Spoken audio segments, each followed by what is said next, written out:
Halo teman-teman, selamat datang di channel aku, Tekimboy. Ini adalah konten pertama dari Tekimboy, yaitu Simulkoi. Di Simulkoi ini kita akan sama-sama belajar bagaimana cara kita menyelesaikan sebuah case dengan bantuan proses simulation software.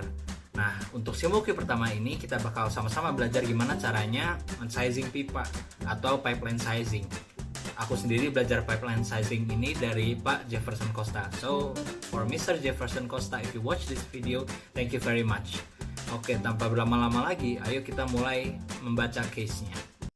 Oke, jadi ini dia buat case Simulkoi pertama. Jadi kita diberi tugas untuk merancang sebuah pipa lurus panjang 100 meter untuk mengangkut 1000 kg per jam gas pada tekanan 2 bar gauge dan temperatur 40 derajat Celcius.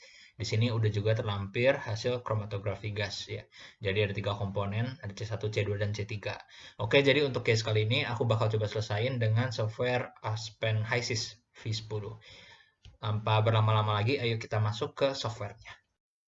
Oke teman-teman, kita sekarang udah ada di layar Aspen HYSYS V10. Kita bakal langsung masukin aja.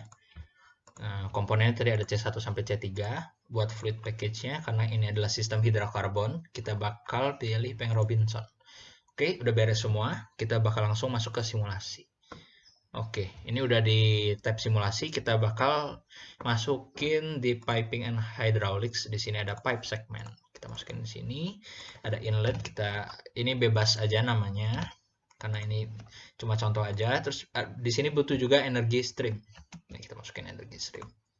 Oke, nah sekarang di sini tulisannya no segment added. Nah, sebelum kita taruh segmen, kita bakal coba nge-specifyin inlet dari stream ini. Itu kan masih biru muda ya. Oke, kita langsung ke worksheet.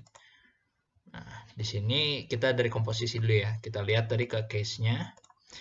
C1-nya 0,3, C2 0,3, C3-nya 0,4. Kita masukin aja. 0,3, 0,3, 0,4. Oke. Sekarang ke kondisi. Kondisinya di sini 1000 kg per jam. 2 bar gauge dan 40 derajat Celcius. Ini 40 derajat Celcius, 2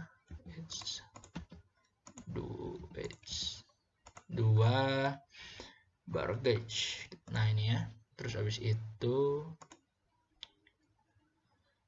40 derajat Celcius.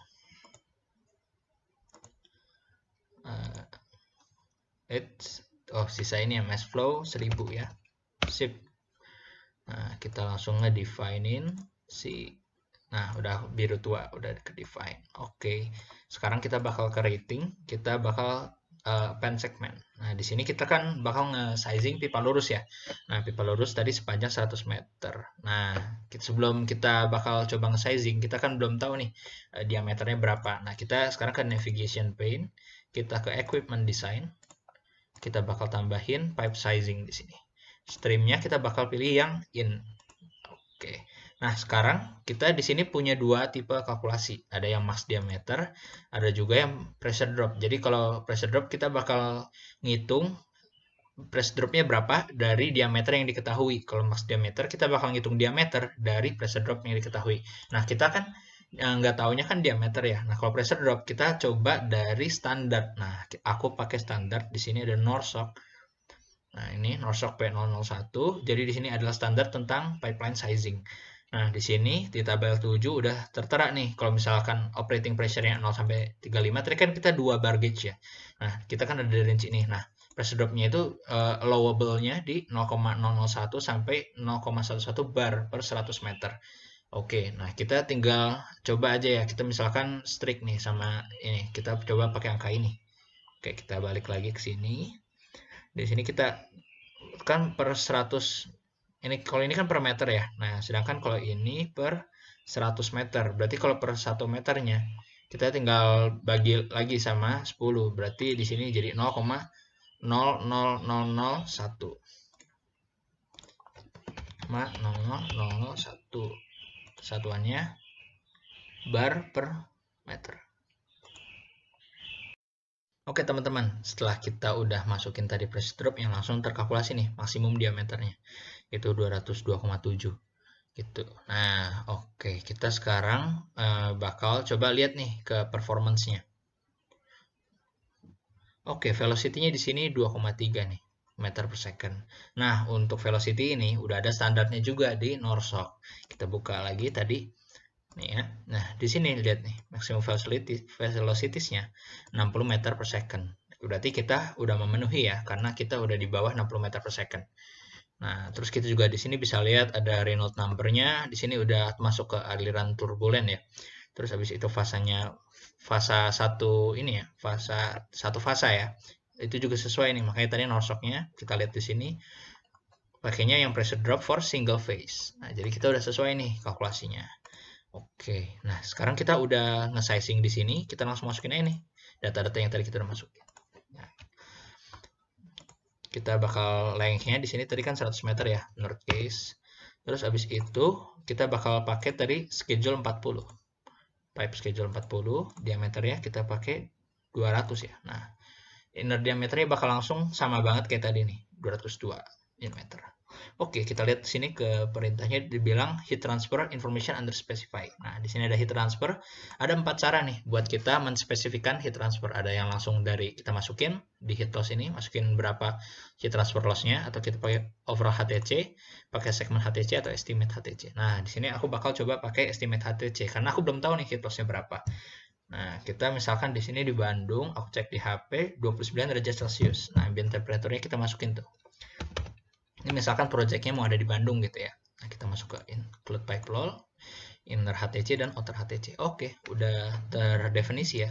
Udah oke di sininya. Nice. Nah, udah terdefinisi, simulasinya udah running. Sekarang kita bakal cek hasilnya apakah udah oke belum. Nah, pertama kita lihat di pressure drop. Nah, di sini dari 301,3 kPa dia jadi 301,2. Nah, berarti dia pressure dropnya kan 0,1. Nah, kalau teman-teman ingat nih di sini di pipe sizing, nah ke desain. Oke, pressure dropnya 0,001 kPa per meter. Artinya kalau misalkan 100 meter 0,1 berarti masih masuk ya ke dalam kriteria yang ada gitu. Oke, kita dari pressure dropnya udah. Sekarang kita lihat ke performance-nya. Nah, di sini kita juga bisa lihat banyak hal. Misalkan pertama kita ngelihat dari pressure ya. Udah jelas ya, kan pressure drop turun. Oke, selanjutnya juga kita bakal ngelihat dari temperaturnya gimana. Temperaturnya juga turun nih sepanjang pipa. Oke, selanjutnya kita bisa lihat juga misalkan dari Reynolds. Kita bisa lihat di sini Reynolds number-nya akan selalu naik trennya. Dan juga kita bisa lihat misalkan di sini ada heat transfer. Nah, bisa lihat juga nih profilnya kayak gini ya. Oke, jadi itu teman-teman buat plotnya. Nah, di sini juga kita bisa ngelihat profil buat pressure-nya. Nah, kita bisa lihat nih heat transfernya gimana. Terus habis itu kita ke sebelah sini ada Reynolds number-nya dari setiap segmen. Nah, ini kita dibagi-bagi segmen teman-teman. Dari 0 sampai 20 meter, 20 sampai 40 seperti itu. Bagi segmen buat pipanya. Nah, terus di sini vapor velocity-nya semuanya aman ya, masih di angka 2,3 seperti itu. Oke, jadi segitu aja teman-teman buat video kali ini. Jadi kita udah berhasil nge-sizing pipa sesuai dengan case yang udah ditunjukkan ya. Jadi di Simulkoi pertama ini kita udah menentukan diameter pipanya berapa, terus juga bahannya apa, mild steel. Nah, untuk penentuan bahan ini pastinya perlu konsiderasi dari apa material di dalamnya gitu ya teman-teman.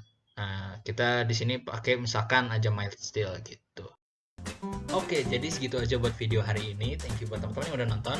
Jangan lupa untuk like, comment, and subscribe buat teman-teman yang suka dengan konten ini. Sampai jumpa di Simulkoi berikutnya. Dadah!